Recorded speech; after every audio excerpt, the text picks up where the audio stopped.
What's up everybody, I'm back again with another video, and today I have an interesting video for a lot of you out there. Many of you have been following me for modern versions of World of Warcraft PvP, retail versions of World of Warcraft Arena, but Classic is quickly approaching, and I know there's a lot of people out there that are interested in dabbling inside of Classic, and specifically for this channel, PvP. In today's video, I'm going to be breaking down everything into about 5 tips or 5 differences between retail PvP, retail modern versions of PvP, World of Warcraft PvP, when compared to Classic PvP. For those of you who do not remember, or this is your first time dabbling in vanilla WoW and you want to know the differences, the changes. Well, they're not changes, but you get what I'm saying. The disparities, or yeah. That's a bug. No, unless I don't know. That's. Hey, bro, like you're good, Stoops, man. Hey, good job, Stoops. Like, yeah, man, can you let me test my fucking thing, though, you piece of shit? Now, if there's something that I left out in this video that you think should be known and you're really experienced and you have a lot of info, which is probably true because there's a lot of people out there that have been playing vanilla WoW for a really long time, you can politely let me know in the comment section below, and you can spread that knowledge if you're willing to do so. And finally, before somebody comments in the comment section below and says the video begins here, I'll put some timestamps in the info box below if you want to skip around, if you're just somebody that has a limited amount of time or just a small, attention span like me. Starting off with number 1, consumables. Consumables are something that you're going to see a lot inside of Classic or vanilla PvP. Now, number 1, number 2, number 3 are very similar in that sense, and it's going to be seen as gimmicky to a lot of players who've been playing modern versions of World of Warcraft. They're going to say these items are, these things are very gimmicky. This shouldn't be allowed, or this is not very, like, it's not very code of conduct-esque, or you get what I'm saying. They're going to be seen as just like unfair, but I'll explain that a bit later, and it will make a little bit more sense later on in the video. But consumables are something that you're going to notice because the main source of PvP inside of vanilla, and it's going to be seen as probably a little bit more competitive when compared to modern versions of World of Warcraft, is dueling in battlegrounds. Now, in retail versions of World of Warcraft or modern versions of World of Warcraft, battlegrounds, just regular general battlegrounds, aren't as competitive when compared to a structured format like ranked or rated battlegrounds and then arena. Dueling in battlegrounds and open world PvP are your main sources of PvP, and when you're in the open world format, when you're open just questing or going after maybe a world boss or something like that, you're gonna see players use whatever they need to use to try and get the advantage. So consumables are going to be one. When it comes to battlegrounds, a very well-known consumable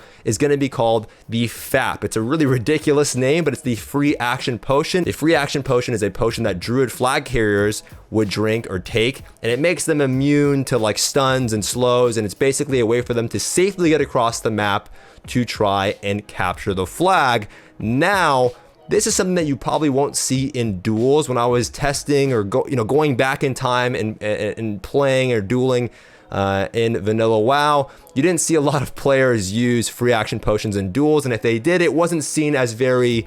There's a code of conduct when it comes to dueling, and free action potions or FAPs are not very. They're frowned upon, I should say. But in battlegrounds, it's free game, so things like a free action potion are going to be something that you're going to see players use. You're also going to see things like potions, speed potions, mana pots, health pots, things like that. Now, they are used in, modern versions of BGs, but modern versions of BGs in like Battle for Azeroth, for example, there are consumables that players will use, but players don't take battlegrounds as seriously. I mean, some people do, but when it comes to just competitiveness, there's no ranking system like you'll find in Classic WoW, ranking up to rank 14 through battlegrounds. Players are going to use any consumable that they can to try and get an advantage. Things like first aid and bandages are going to be very necessary for you. I would consider that a consumable or something that you would use. So those are things that you'll be seeing all over the place, and it is considered normal depending on the format of PvP. Moving on to number 2, it's going to be offhand gear and items. Items that don't really fit your class in terms of like level. It might be a level 30 trinket. It might be, some random quest item that you grab, but that's going to be useful for you in duels. And this goes back to my original point when it comes to just why these things are used in the first place. So, in Burning Crusade as a rogue, you have things like Cloak of Shadows, but you don't have Cloak of Shadows as, a rogue at level 60. So there's a lot of holes in your game or your class, your toolkit when it comes to PvP that other classes can clearly exploit. Now, some players are just garbanzo beans. When I'm dueling on these servers, some players are just awful, and even if my class is not favored in the matchup, I can just run right over them because they're just not very experienced. But some players that are experienced or somewhat experienced in the class can really take advantage of that rock, paper, scissors matchup, and you're gonna need certain items to help you in these duels, because duels are taken somewhat more seriously than they are in retail versions or modern versions of World of Warcraft. Better block, bro. Yeah, nice block, nice block. I think this game's over. I don't have any. Yeah, I think you just win. Yeah! Get the fuck out of there! Pagarichato! Let's go! People take duels a lot more seriously in vanilla or classic WoW. It's a way that you stand out. Everyone's on the same server. Everyone knows who you are. And if you want to win these unfavorable matchups, you're going to need specific items. So an example would be, as when playing as a shaman, getting a Skull of Impending Doom to break out of things like a polymorph or even a blind is going to be a way for you to try and swing that matchup in your favor. Your trinket, your gladiator's medallion that you might be, used to calling it in BFA, your insignia, that trinket, your PvP trinket, doesn't break you out of every single CC like it does in retail or modern versions of World of Warcraft. The reason being is that it's class specific. Every class will break out of specific CCs, and as a shaman, you can't just trinket polymorph. And if a mage gets that polymorph on you early on in the duel, from what I've noticed, it's very hard to recover. But if you are able to stop that polymorph through things like Earth Shot, Grounding Totem, and maybe you're using a Tidal Charm to stun the target at a range, and then you have a Skull of Impending Doom, you can force out a lot of CC, or a lot of CDs, I should say, from the mage, and put on a lot of offensive pressure to force the block. And then if he does get the sheep, you're already so far ahead where you have an advantage. So having certain items like a Tidal Charm, having things like the Medicine Pouch to heal you up, having things like a Skull of Impending Doom is going to be necessary. And these items are not items that you would get at level 60. They're quest items that you can grab along the way. You've probably heard of the Tidal Charm by now. Skull of Impending Doom is easy to get as well, around level 40. So you're looking to grab these off-brand items to help you in these 1v1 matchups when they're not so favorable. And you'll see that all over the place in classic WoW. And I think some players really enjoy that playstyle because it allows for a lot of creativity. Moving on to number 3 is going to be engineering. Now, engineering, I mentioned first aid and bandages a little bit earlier in the video, but engineering is in a league of its own. At level 60, having engineering is going to be very important for you. Having these rocket boots are going to be very important for you. Having these grenades, like the thorium grenades, are going to be very important in duels because it adds an extra layer of CC, an extra layer of damage, and you're going to see a lot of players using these all over the place. Having reflector trinkets, if you're playing as a rogue and you're fighting versus a shadow priest, having that shadow reflector trinket, or if you're playing as a warrior fighting against a mage and you need that frost reflector trinket, having those things are going to be very important for you, and you need engineering for that. Some of the things you can just buy just straight out the auction house, but having your own source of engineering I think is very important. However, I personally don't think, from what I've been told, and I've been dabbling a lot in this classic stuff and been talking to a lot of people, you don't want to go straight out and level engineering right out the gate. It's going to cost you a lot of money. It's going to take up a lot of time. If you're just trying to level, grabbing professions like maybe mining or even, herbalism or skinning along the way, sending your materials off to a bank as you level, putting them on the auction house, getting some gold is going to be your primary concern. And then at the end or towards end game content, you can begin working on your engineering. But having engineering is almost a must for anybody who's taking PvP seriously. Moving on to number 4 is add-ons. Now, add-ons is definitely something that you see in modern versions of World of Warcraft, but there's a lot of just basic features that you would expect to be in World of Warcraft, vanilla classic World of Warcraft, that are just not there that you're so accustomed to. For example, enemy cast bars. If you don't have an add-on to see what they're casting, it won't be displayed in the in-game interface. You have no idea what they're casting. You have to try and guess by the animation.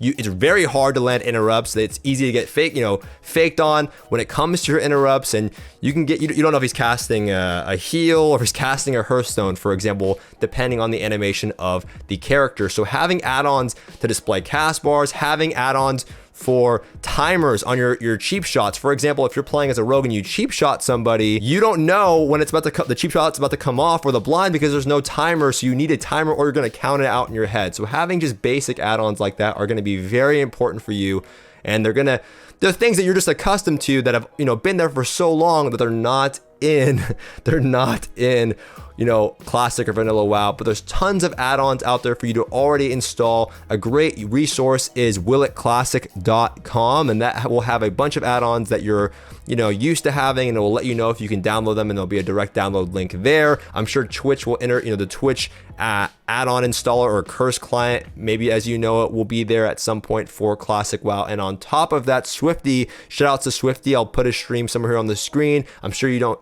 even need to know that. You know Swifty is, but Swifty has an amazing add-on link on his page where he has a giant Google Doc where it has tons of add-on links that you would probably want to have, or things that you would think would be implemented in the game and they're not. And I'll put a link to that as well in the info box below so you can get started ahead of time. Now, there's a lot of things that I could have mentioned in this video, but number 5 is gonna be my last one because people love 5 things. I don't know, it's a psychology thing, I guess, but number 5 is gonna be mana. Mana is something that you will notice immediately, and you'll notice it as you're leveling, and you'll really notice it in PvP. If you thought mana sucked in Battle for Azeroth when it comes to demon hunters and just going as a healer, mana is something that you're gonna notice right away. But I think it does personally, as somebody who's been, you know, switching between games and playing both types of versions of WoW. I really do think that mana, the way it's done in Burning Crusade and in Classic WoW or Vanilla WoW, is done pretty well. You will very fast. Mana is a resource to you. Mana is very important to you. So having different ranks of spells as a class like a mage or a warlock or a shadow priest or just a shaman, mana is just so weird now in modern versions of WoW, where mana for every class is so important, despite being a healer or a DPS, that you have to monitor this, and it's something that you're gonna notice, and it will hold you back in PvP if you don't know how to manage it well. Now, a quick little bonus one that I'm just gonna add in there. It's like a little just cherry on top. I guess I said 5, but it's 6. I don't know, whatever. Gold. Okay, the last thing I'm gonna talk about is gold in this video. Now, how is gold relative? Well, gold is very important. I'm sure you know this. My little boy Peo, of course, he loves gold. He's like a little cobalt farmer. He loves the gold. But gold is super important in World of Warcraft, specifically PvP for vanilla, because unlike, you know, unlike BFA, gold is not just handed out to you, and you need gold for your professions, which are very important. Having, getting enchants is super important. If you want to level up enchanting, you're going to need gold along the way. If you want to level up engineering, you might need gold. Getting those enchants, like I talked about, are expensive, and you're going to need those to have a competitive edge in PvP, but it keeps the economy alive. It keeps the game alive. I would love to see Blizzard try and fix that when going into the next expansion, making gold feel like it's actually important, not just something you can buy a WoW token and you have it and you use the gold just to buy a WoW token so you can get character transfers and character boosts, not used for currency on the BNet store, but used for actual in-game purposes other than a few minor enchants that are super inexpensive.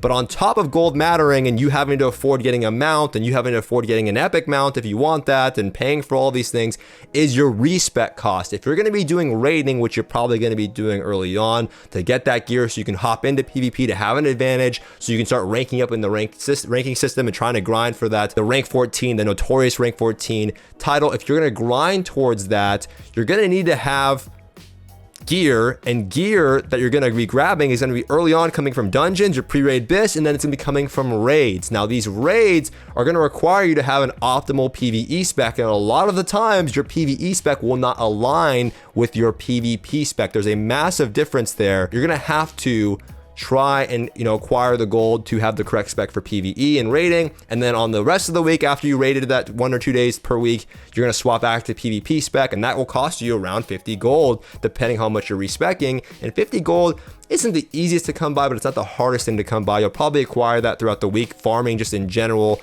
and farming and just going into the raid, you're going to earn some gold by raiding in general. So gold is a valuable resource for you for everything else in terms of enchants, but it's also just valuable for you in terms of respecking so you can have the optimal PvP spec. But those are just my 5 or 6 tips for the major differences that you're going to notice early on. There's a ton of differences that you're going to find out, and I would love to hear your input because I can't fit it all in a video because people don't care that much to watch a long video. So you can let me know in the comment section below if there's any tips that you think I should have put in the video or that I left out or whatever. Let me know in the comment section below. If you guys like this video, be sure to give it a thumbs up. If you love the video, be sure to subscribe. Again, I'm moving right now. I'm in the process of changing things. If you didn't read the beginning of the video, the little caption there, I'm in the process of moving, but I'll be back to streaming very soon. So if you want to hit me with a follow and you want to ask more questions about PvP, You can check out my live stream at twitch.tv/Stoops_TV, and you can find that somewhere here on the screen. And also I have a buddy of mine that's going to be helping me with classic or vanilla coaching when it comes to PvP and raiding. So if you want to sign up at my Patreon page for classic coaching, the link's somewhere here on the screen. It's the most inexpensive coaching you'll find anywhere. But that's going to do it for this video, and I'll see you guys next time.